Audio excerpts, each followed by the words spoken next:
kahwin dengan saya. Saya single. Zaman sekarang perempuan memang malas masak dan tak suka masak. Maaf.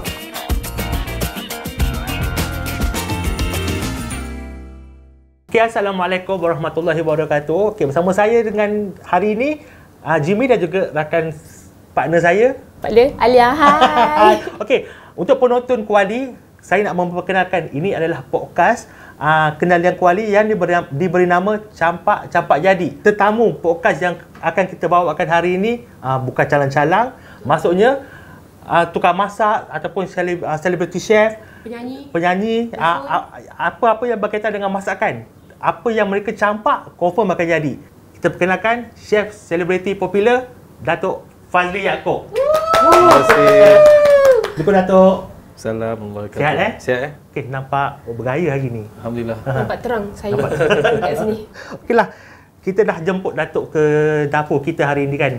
Of course lah kita akan bercerita tentang pengalaman Datuk bermula sebagai seorang penyanyi, kemudian beralih bidang sebagai seorang tukang masak pula. Mungkin kita flashback lah, mungkin 20-30 tahun lalu, bagaimana permulaan ataupun ketika kecil, bagaimana kehidupan Datuk ketika itu. Baik, sebenarnya ramai tak tahu saya berasal daripada keluarga tukang masak. Memang orang nampak saya sebagai selebriti dalam dunia seni yang mengimbau kenangan untuk saya menyanyi lah, berlakon dan sebagainya. Tapi satu bidang yang saya cuba lari adalah bidang masak. Nenek saya atau wan saya daripada Negeri Sembilan, dia memang menjual kuih-kuih Melayu. Ibu saya pernah menjadi guru ataupun pengetua kepada sekolah masak. Ayah saya, dia peniaga gerai untuk goreng mi, goreng kuih tiaw dan nasi dekat Alustar. Dan ramai di kalangan ahli keluarga saya semuanya bergelar tukang masak lah. Jadi saya cuba lari daripada bidang masakan apabila saya belajar accounting dan finance. Jadi pekerjaan pertama saya adalah seorang juru audit, di samping menjadi abang asmara masa tu. Tapi sebab saya mula dengan keluarga yang sibuk dengan dunia masakan, bermakna sentiasa di dapur, saya masa kecil memang tugas saya adalah untuk tiup buluh, memastikan bahawa api dalam dapur arang nenek saya tu menyala. Jadi saya memang tukang tiup buluh lah. Jadi bila tiup buluh tu, muka saya penuh dengan arang. Maksud zaman tu memang tak ada dapur gas lagi Tak ada. Dia pakai dapur arang sebab untuk buat rendang, untuk buat kuih lebih sedap. Dan kemudian bila ibu saya buat kuih raya, masak, saya yang tukang potong, tukang siapkan acuan dan sebagainya. Dunia saya tu memang dipengaruhi dan dikelilingi oleh orang-orang dapur. Tapi saya tak pernah terfikir bahawa saya satu hari nanti akan terjerumus dalam bidang masakan juga. Tapi dari segi galak kau waktu tu memang keluarga dah memberi galakan ataupun macam mana? Sebenarnya tidak. Galakan yang diberikan oleh keluarga saya adalah bidang muzik. Bermakna saya daripada kecil dihantar ke sekolah piano, organ, gitar, drum, nyanyian, kelas lakonan dan sebagainya. Kemudian diajar untuk masuk syarahan, pidato, pantun dan sebagainya. Tidak langsung ke arah masakan. Jadi macam tadi Datuk beritahu kecil-kecil tolong nenek dekat dapur, tiup dapur arang semua tu kan. Mungkin dekat situ memang kalau tak silap, kalau saya salah lah, mungkin adakah kehidupan kita itu memang Datuk hidup dalam keadaan susah ataupun bagaimana? Kami dalam keadaan yang serba kurang. Tidaklah susah tapi serba kurang, bermaksud kalau baju Melayu tu tidak ditukar setiap tahun. Baju sekolah kalau koyak dijahit. Kasut kalau terbelah kita letak gam. Makan tu ala kadar. Saya dah tengok nenda saya makan nasi dengan garam semata-mata. Dan ibu dengan ayah saya lauk tu sangat kurang lah. Kalau zaman dulu kita mewah kalau dapat daging korban. Okey, tu pun setahun sekali lah. Saya jarang lah dapat. Kita makan benda murah lah. Contohnya seafood tu mahal, tapi kita makan ikan dan ayam ataupun nasi dengan telur. Lauk favourite saya adalah telur goreng dengan kicap. Sebab benda tu senang. Telur mata goreng dengan kicap dengan cili potong. Jadi saya terbiasa makan benda tu dari kecil. Dari air tangan nenek yang paling dirindui, yang masih diingati sampai sekarang? Tentu rendang Minang dia dan daging salai lemak cili api. Dan itu yang saya bawa sampai sekarang ke peringkat antarabangsa. Kalau saya buat resepi, saya buat pertandingan masak dan itu yang saya temakan. Dan kalau saya buat buku resepi saya, itu yang kami menangi anugerah. Dan restoran saya, masakan pertama saya adalah daging salai lemak cili api pasta. Jadi memori wan saya tu yang bawa saya ke tengah sebagai seorang chef yang cuba memberikan satu kelainan dalam masakan Negeri Sembilan. Jadi air tangan pertama Datuk lah kira-kira apa dia? Dan ketika usia berapa Datuk mula pegang sudik, pegang sendok memasak di dapur? Saya baking dulu. Oh, tak pernah baking? Bukan, saya baking dulu. Saya baking sebab saya tolong ibu saya buat dia punya biskut raya dam. Biskut raya dam ni agak susah nak buat. Nak kena ada nak diuli tepung tu, kemudian jadikan batter tu nak kena potong, dah potong disusun pula menjadi dam, kemudian dibakar. Jadi benda tu adalah yang pertama saya buat. Dah habis tu masakan pertama saya adalah kurma daging. Sebab ayah saya daripada Kedah. Jadi saya tengok nenda saya di sebelah Kedah pula masak kurma daging. Saya masak kurma daging pakai gajus dan sebagainya. Masa tu umur masih 9-10 tahun. Masih Muda lagi. Tapi saya tak plan untuk masak pun sebab saya tak suka masak. Saya rasa macam masak tu renyah. Sebab bila dah masak nak kena bersih kan. Nak membersihkan tu saya tak suka. nak kena masak nak kena potong dulu. Jadi nak potong tu pun pada saya benda yang saya tak suka sebagai budak kecil. Sebab tu saya elak sehabis-habisnya untuk masak. Saya suka makan je. Tapi bila tiba-tiba memenangi pertandingan masak tu, dunia saya berubah lah. Berubah hampir sesuatu yang saya tidak pernah jangka. Tapi masa mula-mula masak tu, dia campak-campak jadi ke atau tak jadi banyak kali? Sejujurnya, saya ada kelebihan masak tu jadi je, apa saja. Contohnya kalau you letak 5 bahan, 10 bahan, 2 bahan untuk saya masak, insyaAllah jadi je. Tak pernah tak jadi? Tak pernah tak jadi. Sebab saya punya photographic memory tu membantu. Macam dalam pertandingan masakan tu, kali pertama tu saya belum masak lagi. Tapi dibagi saya 10 jenis pisang atas meja. Cabaran masak 10 jenis pisang, dia kata buat sesuatu. Orang lain buat cekodok, buat lempeng, pisang goreng. Tahu tak apa saya buat? Saya pun terkejut dengan diri sendiri. Saya buat pavlova, goreng pisang untuk kali pertama seumur hidup. Jadi sebab pavlova, dalam pavlova tu bila potong ada goreng pisang. Lepas tu ada sos karamel. Lepas tu ada strawberry kompot. Tak apa benda lah masa tu lah, tak tahu kan. Tapi jadi je. Dan itulah resepi saya yang membawa saya ke dalam pertandingan tersebut sampai jadi juara. Dan akhirnya saya cipta resepi itu semula dalam restoran saya. Saya tadi Datuk kata resepi pertama kurma Kurma dan biskut dam. Saya pegang pisau pun tak pandai nak masak kurma. First time masak tu jadi Alhamdulillah. Saya memang kelebihan tu kat situ lah. Saya tak tahu. Dia adalah kelebihan dan juga kekurangan. Bermakna bila orang cabar saya pandai dicabar. Saya akan masak apa saja. Dan bila masak tu saya memang bagi jadi. Contohnya depan ni kita ada bawang, ada pisang. Saya boleh combinekan kacang tu dengan pisang jadikan dessert. Saya boleh buat. Saya dah nampak dah apa nak buat. Benda tu yang buat saya mungkin risau dengan diri sendiri. Sebab saya suka cabar resipi yang orang tak buat. Tapi bila buat macam tu, jadi kecaman netizen lah. Faham lah. Tapi satu anugerah jugalah kan. Orang kata, bayangkan bila restoran suka-suka dibuka kali pertama, menu pertama saya adalah daging salai lemak cili api pasta. Teruk kena kecam. Kenapa kau rosakkan masakan tradisi? Kenapa campurkan dengan pasta? Kenapa nak kena ada butter dan krim dalam tu? Tapi tak lama selepas sebulan tu, hampir 10 restoran lain pun buat pasta daging salai lemak cili api. Jadi masa tu memang belum ada lagi. Belum ada lagi. Datuk yang pertama. Orang tak faham the concept of modernization makanan tradisi. Masakan lemak cili api tu dah sebati dalam jiwa kan. Kenapa Datuk sangat menjunjung tinggi masakan tu? Apa keunikan yang ada pada masak lemak cili api pada pendapat peribadi? Bukan masak lemak cili api yang saya junjungkan, tapi yang saya junjung kasihkan, yang saya letakkan di martabat tertinggi adalah masakan tradisi Negeri Sembilan. Saya lahir di Negeri Sembilan, di Hospital Besar Seremban. Saya membesar di Rembau dan saya tengok nenek saya, nenek saudara saya semua menghasilkan masakan Negeri Sembilan yang sebenarnya agak rumit dan agak renyah nak siapkan. Dan saya rasa setiap chef perlu ada identiti. Dan walaupun saya berkelulusan daripada Perancis, masakan yang saya belajar masakan Perancis, teknik yang saya belajar is French technique. Bila saya belajar baking, semua French technique. So kalau orang tanya what is your basis, saya kata French cooking. Tapi saya cuba mencipta kelainan dengan mencantikkan dunia masakan saya itu dengan adanya elemen masakan tradisi Negeri Sembilan. Setiap orang ada identiti. Jadi identiti Fazli Yaakob adalah masakan Negeri Sembilan. Sebab tu kalau tengok segala jenama yang saya kerjasama, saya mesti kedepankan makanan Negeri Sembilan baru benda lain. Tapi macam mana Datuk boleh dapat ilham untuk gabungkan elemen Negeri Sembilan dengan makanan-makanan yang Datuk create? Dia sama dengan bidang muzik sebenarnya. Bila saya menghasilkan lagu, orang tak tahu saya main alat muzik. Semua alat muzik saya main dan saya kompos lagu saya sendiri, saya boleh produce. Kreativiti tidak kenal usia dan tidak kenal dunia. Bermaksud kalau kita boleh kreatif dalam bidang penulisan, kita boleh kreatif dalam bidang nyanyian dan muzik, sudah pasti kita boleh kreatif dalam bidang masakan. Cuma masakan ini ada satu konotasi yang agak berbeza. Dia kata tak semua orang boleh jadi chef, betul. Tapi pada saya semua orang boleh jadi tukang masak.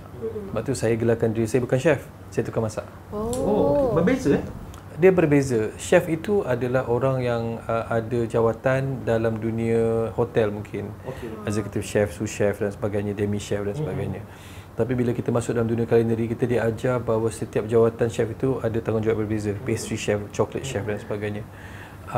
Tapi bila kita faham dunia masakan, chef yang utama dalam hidup kita adalah mak-mak kita dan nenek-nenek kita. Zaman sekarang perempuan memang malas masak dan tak suka masak.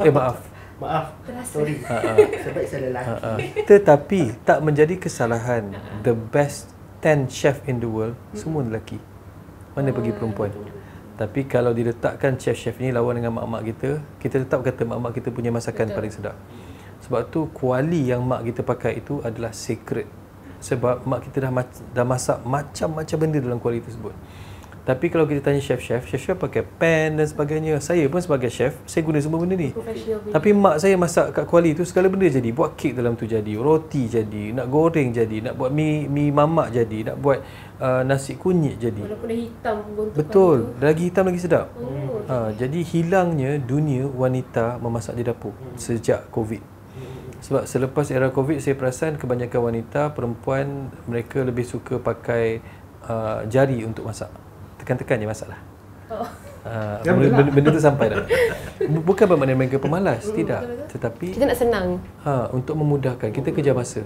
Kalau mengimbau baliklah, sebab tadi Datuk ada cakap pasal masak lemak cili api yang dimasak oleh Wan dulu kan. Datuk boleh, kalau kata daripada segi air tangan kan lain, Datuk bila rasa Datuk punya air tangan sama tak? Macam Tak sama? sedap saya punya. Tak sedap. Tak sesedap nenda. Tak, saya selalu cakap, masakan saya tak sedap. Sebab yang lebih sedap tu ibu saya dan wan saya. Makanan saya sedap untuk pelanggan saya, tapi tak sedap untuk mulut saya. Sebab saya dah biasa makan daging sari lemak celepin wan saya masak. Saya dah rasa ibu saya masak. Walau macam mana saya cuba, walaupun ibu saya kat sebelah, wan saya kat sebelah, saya masak, dia tetap tak sama. Saya tak faham benda tu. Walaupun bahan Akhirnya, pun sama. saya dah pernah cuba. Contoh saya belajar buat rendang Negeri Sembilan. Benda tu paling susah. Walaupun ibu saya kata, okey kau masak ni dah jadi dah ni. Saya tetap rasa tak sama dengan apa yang wan saya buat. Contohnya bawang tu kita hiris. Dia kita blend. Saya belajar bila dah pergi sekolah masak lah. Cara kita hiris tu, contohnya kita potong kita potong pisau tu menegak. Wan kita potong macam ni. Dan mungkin kita potong pisau macam ni menyebabkan dia jadi 2 mm. Tapi wan kita potong macam ni, dia jadi 5 mm. Rupanya sains masakan membuktikan bahawa air tangan itu adalah cara masakan walaupun resipi yang sama. Kalau nak sebiji macam apa yang orang tua kita buat, kita kena ikut sebiji-sebiji cara potong, tempoh kita potong atas apa, udara macam mana, suhu macam mana, baru dapat sejibi. Sebab sains masakan ialah, kalau kita pernah dengar, satu ketika dulu Malaysia sibuk dengan orang nak buat macarons. Ingat tak macarons? Macarons, orang kata nak buat macarons tengok mood dan tengok suhu. Memang betul. Sebab kalau suhu kat luar hujan, macarons tak jadi. Sama juga macam masakan Melayu. Kita nak tunggu santan pecah minyak. Dapur yang you pakai mungkin suhunya, contohnya lah, saya ambil nombor 100 darjah Celsius. Suhu dia mungkin 100.1. Masakan itu dari segi chemistry-nya dah berbeza. Sebab tu takkan ada dua masakan yang sama. So kena tengok juga sekali. So benda ni mempengaruhi juga masakan. Sangat. Dan mood kita. Kalau kita, kan orang tu cakap nak masak kena ikhlas, betul. Kalau kita tak ada mood masak, baik buat belacan je. Dia macam orang tu cakap kalau buat tapai lah kot. Orang buat tapai pun ada banyak pantang larang. Tak boleh bercakap, tak boleh itu, tak boleh ini. Betul. Sangat setuju. Walaupun saya rasa macam benda tu kelakar, kuno kan. Tapi Kuno, bila dah macam jadi, kalau fikir macam tak ada logik. bila dah jadi seorang tukang masak tu, saya kaji, dia ada scientific research about it dan dia juga ada psychological factor. Benda tu sangat betul. Buat pasta masak lemak cili api kena kecam. Lepas tu timbul pula idea buat table sweet table lah. Sweet table pun kena kecam. Tak rasa penat ke dia menjadi mangsa kecaman netizen ni, Datuk? Dulu atuk nenek kita cakap apa tau? Kalau takut di lambung ombak, jangan berumah di tepi pantai. Kalau takut dikecam netizen, jangan jadi selebriti. Saya telah diajar dunia selebriti ketika umur saya 17 tahun dan masa kecaman itu adalah rakan-rakan wartawan menghentam. Alamak. Saya dah rasa macam mana pada ketika itu kita salah buat, tiba-tiba keluar guangan gosip dalam majalah dan surat khabar. Artis Polan, artis itu, artis yang jambulnya kuning macam ni, macam tu. Masa tu rasa nak bunuh diri, masa tu. Tak ada orang lain lah jambul kuning. Betul. Tapi kalau compare dengan netizen sekarang lagi menjengkelkan, lagi boleh menyebabkan orang nak keluar daripada industri. Jadi saya dah rasa teruk sebab apabila kita dihentam oleh producer, kita dihentam oleh wartawan, sebagai seorang artis kita rasa sangat kecil. Itu mengajar saya untuk alah tegal biasa. Bermaksud bila dah menjadi chef, dikecam bab makanan, dikecam bab sweet table, masa jadi penyanyi tu dah teruk kena dah. Jadi pada saya itu mendidik saya untuk ada satu wall yang berlapis-lapis. Orang kata nak jadi artis ni kena ada dinding. Pada saya bukan, dia kan ada dinding yang berlapis-lapis untuk kekal relevan. Kalau Alia, saya tengok Alia umur berapa? Maaf saya tanya on camera. 24. Sangat muda. Tuan umur berapa? 42. 36. Okey, 24, 36, 48. Kita 3 generasi yang berbeza. Tetapi dalam melangkau atau menongkah arus ni, kita kena faham dunia sekarang orang memerlukan kita untuk jatuh. Orang nak tengok kita jatuh. Orang nak tengok kita gagal, sebab itu jadikan bahan cerita. Jadi kalau nak menjadi seorang manusia di depan kamera, kita kena ada 10 steps thinking ahead. Kena bersedia untuk dikecam. Tapi ramai rakan-rakan saya masa saya mula menyanyi, sekarang dah tak ada dah. Masa saya start menyanyi dulu, ramai rakan-rakan artis yang seusia saya, sezaman dengan saya, kami dari Warner Music, BMG, sekarang dah tak ada. So bila jumpa balik, dia kata, kau masih relevan Saya kata, saya bukan masih relevan, tapi saya cuba untuk kekal relevan. Bermakna, masa saya mula menyanyi dulu, saya punya bos adalah Tony Fernandez, yang kini bos Asia. Dia kata kat saya, Fazli, you jangan menyanyi, buat benda lain. So saya buatlah, saya jadi host. Saya berlakon masa tu Sembilu Kasih. Dia muda sangat tak tahu. Saya tahu. Oh, tahu ke? Saya tahu kat wayang, Janji Diana. Okey, Janji Diana, Gila Bola. Saya buat semua tu, tapi saya teruk kena kecam dengan wartawan ni. Tapi sebab saya buat semua benda, daripada motivasi, berlakon, hosting, menyanyi, produce lagu dan sekarang masak, Allah bagi rezeki dalam bidang yang lain tu 10%, 20%, 20% sampai jadi 100%. So bila dah dapat 100% tu, itu jawapan saya bila orang tanya kenapa kau masih lagi hidup dalam bidang entertainment. Alang-alang Datuk dah cakap pasal Datuk pun penasihat untuk universiti, untuk student-student, ada student lah. Macam saya memang tak pandai masak. Kan? Kalau boleh Datuk bagi satu tips untuk wanita seperti saya yang tak pandai masak, apa yang ada orang kata okey, belajar potong bawang dulu. Mak saya belajar potong bawang dulu. Ada yang cakap buat benda-benda simple, quick meal, oat ke apa ke. Kalau Datuk, apa tips yang sesuai untuk macam saya ni, beginner ni, untuk belajar masak? Kahwin dengan saya. Saya single. Ikut jangan kat. Maksudnya situ Terkelu saya. Jangan mengajar dan paksa diri untuk buat benda kita tak boleh buat. Saya selalu cakap, zaman dulu lain, zaman sekarang lain. Mak-mak kita memang cakap kena belajar masak. Pada saya, kahwin dengan orang yang faham dapur. Supaya boleh sama-sama. Keindahan rumah tangga, percintaan tu apabila kita buat semua benda bersama. Macam saya dengan bekas isteri saya, walaupun kita dah berpisah, tapi kita tetap baik dan tetap bersahabat. Jadi sampai sekarang kita masih masak bersama, baking bersama dengan anak-anak. Dan pada ketika awal perkahwinan, dia tidak pandai masak benda yang saya suka dan saya tidak pandai masak benda yang dia suka. Jadi kita belajar bersama. Dan nasihat saya untuk Alia, selain daripada cari jodoh, jangan cari duda. Cari jodoh orang yang boleh ke dapur. Dia bukan kena belajar potong, bukan kena belajar baking, tidak. Jawapan ni kelakar, tapi inilah logiknya. Kena belajar basuh pinggan. Dengar tu. Kalau pandai dan sabar basuh pinggan, bermakna you boleh handle dapur. Sebab kebanyakan orang dia suka pakai baju tapi tak suka basuh baju. Dia suka basuh baju tapi tak suka lipat. Dia suka lipat baju, dia tak suka iron baju. Jadi sama juga dunia dapur. Kalau you boleh handle benda paling renyah, iaitu basuh pinggan, insya-Allah tak susah untuk belajar potong bawang, tak susah untuk belajar goreng telur, tak susah untuk belajar buat bubur. Bubur susah nak buat Nasi lagi senang. Tak pernah buat lagi. Okay, Datuk, kita tengok macam sekarang ni pula, kita tengok perubahan zaman lah kan. Ramai content creator bidang masakan timbul. Diorang ni, kalau dari segi pemerhatian Datuk, diorang ni sebenarnya boleh memasak ke ataupun berangan di depan kamera? Ini saya nak kongsi satu benda yang saya rasa saya tak pernah cakap. Khusus untuk Kuali. Saya minat dengan 7 atau 8 content creator masakan sebelum ini. Dan saya kagum sebagai seorang chef. Saya tengok dia buat preparation, masak, kata bagus budak-budak ni. Tiba-tiba ada satu pertandingan yang mana saya menjadi ketua juri untuk pertandingan masak di antara content creator. Ada dalam 10-12 orang. Semua content creator masakan Yes. lah. Daripada 10-12 orang tu, hanya seorang yang boleh masak betul-betul. Lagi 11 orang tak boleh masak. Saya bagi ikan tak pandai siang, saya bagi ayam tak pandai goreng mentah, saya bagi santan tak pandai masak pecah minyak. So saya question diri saya balik. Sebenarnya adakah orang yang dipertontonkan konten-konten ini ditipu oleh editable items, benda yang boleh edit? Akhirnya saya sedar, in actual fact, kita jangan percaya 100% konten kalau kita tak cuba. Sebab tu banyak orang cakap, even saya punya sahabat Carol Aming, dia buat resipi, orang buat tak jadi. Itu pun air tangan, bukan sebab masalah Carol Aming. Ataupun bila orang mencuba resipi sesuatu, dia kata resipi ni seolah-olah lebih manis. Sebab itu, kalau kita tengok content creator, ramai yang tumbuh macam cendawan, tapi yang hebat-hebat semua telah hilang. Dah mula tarik diri. Sebab yang hebat-hebat tu memang betul-betul tukar masak.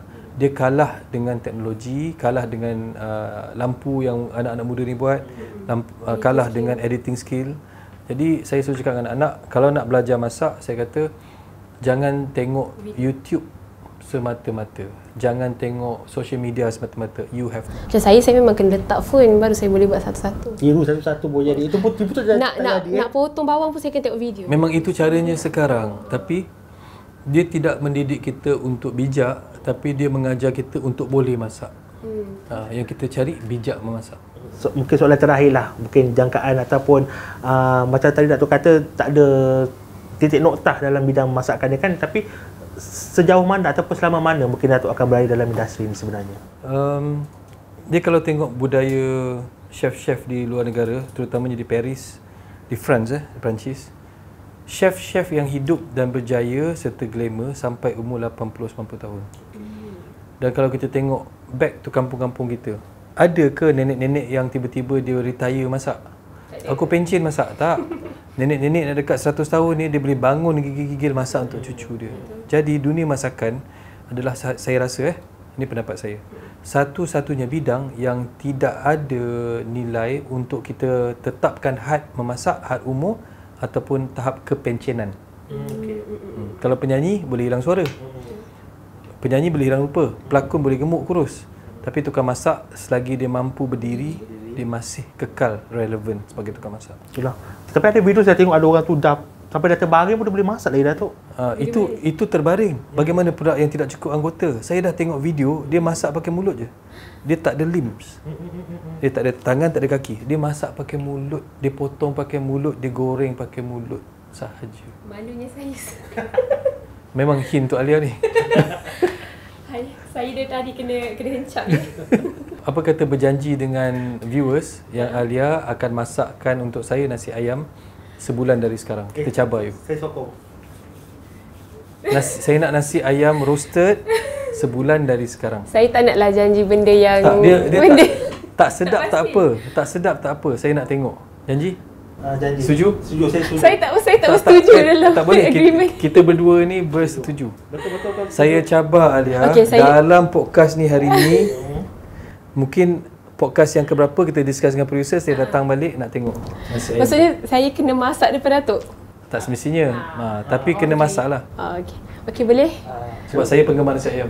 Okey, ambil kau. Okey, mungkin kita rasa pun mungkin setakat ini sajalah kita punya podcast Capak-Capak Jadi. Jadi kita ucapkan ribuan terima kasih kepada tetamu Datuk Fazli Yaakob kerana sudi untuk mencemar-duli ke studio dapur kami yang tak seberapa ni. Biasa-biasa je. Jadi penonton semua, kalau nak tahu siapa lagi tetamu kita pada masa akan datang, jangan lupa kita tonton podcast Capak-Capak Jadi untuk episod yang akan datang nanti. Okey, bye. Assalamualaikum.